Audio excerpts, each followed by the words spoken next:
कुछ नहीं, देखिए ना ये पेड़ कितने अच्छे लग रहे हैं। वैसे सिमरन, आपको एक बात पता है क्या? दुनिया की सबसे बहुमूल्य वस्तु क्या है? हीरा। बिल्कुल नहीं। तो यूरेनियम? नहीं, सोचिए सोचिए। मुझे समझ नहीं आ रहा, आप ही बता दो। दुनिया की सबसे बहुमूल्य वस्तु इन पेड़ों से मिलने वाली लकड़ियां है, जो अन्य ग्रहों में भी नहीं पाई जाती। वैसे भी ये लकड़ियां हमारे मानव जीवन काल के रोजमर्रा दैनिक घरेलू उपयोग में उपयोग होते हैं। अरे अरे भाई, ये तुम क्या कर रहे हो? अरे आपको दिख नहीं रहा है, यही तो काट रहा हूँ। अरे भाई, अगर तुम इसी तरह से वृक्षों को काटोगे तो पृथ्वी पर तो वृक्ष ही नहीं बचेंगे। तो इसमें नया क्या है? हम अपनी आवश्यकताओं की पूर्ति करने के लिए ही तो पेड़ काट रहे हैं। अरे भाई, हम यह नहीं कह रहे हैं कि पेड़ों को मत काटो। यह हमारे जीवन का आधार है। अगर तुम इसी तरह से पेड़ काटोगे तो पृथ्वी पर पेड़ ही नहीं बचेंगे। यह हमारे मानव जीवन का आधार है। अगर तुम इसी तरह से पेड़ों को काटोगे, इससे पृथ्वी का वातावरण संतुलन बिगड़ सकता है, जिसका प्रभाव मानव जीवन के साथ साथ जीव जंतुओं पर भी देखने को मिलेगा। कैसे बिगड़ रहा है पृथ्वी का वातावरण? कैसे भाई, कैसे? यदि भैया आप इसी तरह वृक्षों की कटाई करेंगे तो हमें प्राणवायु ऑक्सीजन कहाँ से मिलेगा? ये वृक्ष ही तो है जो हमें छाया देती है, हमें ठंडकता प्रदान करती है। क्या आपको पता है, एक वृक्ष अपने पूरे जीवन काल में 20 एयर कंडीशन, जी हाँ 20 एयर कंडीशन के बराबर हमें ठंडकता प्रदान करता है। ये वृक्ष ही तो है जो मिट्टी को बांध के रखती है, जल को संचित करके रखती है और वर्षा कराने में भी अहम भूमिका निभाती है। लेकिन पेड़ काटी की प्रथा तो सदियों से चली आ रही है। मानता हूँ ये प्रथा सदियों से चली आ रही है, लेकिन शहरी क्षेत्रों में हमें कुछ बातों को ध्यान में रख के पेड़ काटना चाहिए। हम जिस अनुपात में पेड़ों को काट रहे हैं, उसके कम से कम 3 गुने अनुपात में हमें पेड़ों को भी लगाना चाहिए। इससे शहरी क्षेत्रों का वातावरण संतुलन बना रहेगा और हम स्वस्थ रहेंगे। जी हाँ, वृक्षों का संरक्षण हमारे मानव जीवन काल में बेहद जरूरी है, क्योंकि इनसे मिलने वाली लकड़ियाँ हमारे पूरे मानव जीवन काल में बहुत महत्व रखती है। क्या पूरे मानव जीवन काल में? जी हाँ, पूरे मानव जीवन काल में। तो चलिए हम सभी देखते हैं कि ये वृक्ष और इनसे मिलने वाली लकड़ियाँ हमारे मानव जीवन काल में क्या महत्व रखती है।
क्या जीवन क्या मरण कबीरा, क्या जीवन क्या मरण कबीरा, खेल रचाया लकड़ी का, जीते भी लकड़ी मरते भी लकड़ी, देख तमाशा लकड़ी का हो।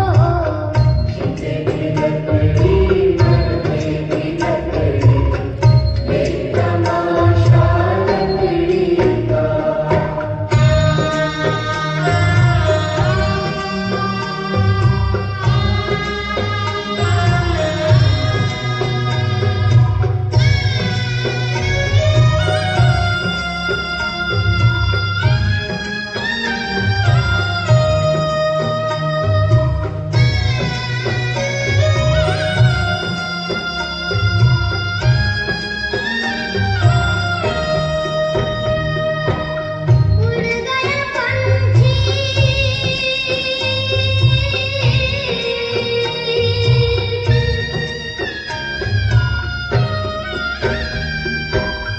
उड़ गया पंछी, रह गई काया, बिस्तर बिछाया लकड़ी का। उड़ गया पंछी, रह गई काया, बिस्तर बिछाया लकड़ी का।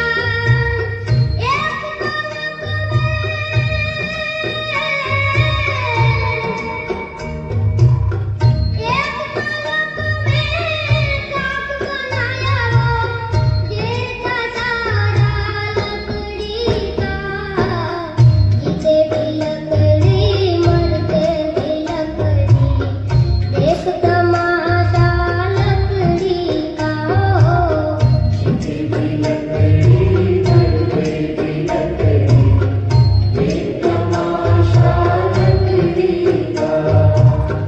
क्या जीवन क्या मरण कबीरा, क्या जीवन क्या मरण कबीरा, खेल रचाया लकड़ी का, जीते भी लकड़ी मरते भी लकड़ी, देख तमाशा लकड़ी का हो।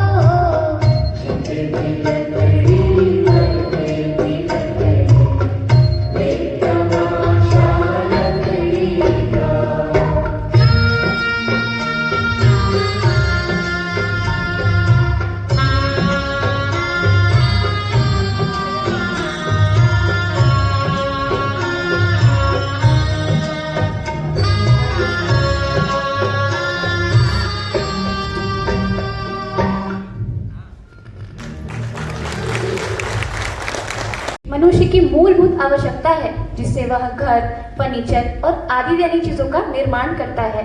आज के बढ़ते प्रदूषण और बदलते जलवायु के कारण वृक्षों का संरक्षण हमारी सबसे बड़ी जिम्मेदारी बन गई है। यदि हम एक पेड़ काटते हैं तो हमें कई नए पेड़ लगाने चाहिए। आइए हम सब मिलकर संकल्प लें। यदि आज हम प्रकृति की रक्षा करेंगे तो कल प्रकृति हमारी रक्षा करेगी। याद रखिए, पर्यावरण एक विषय नहीं बल्कि हमारे जीवन का आधार है।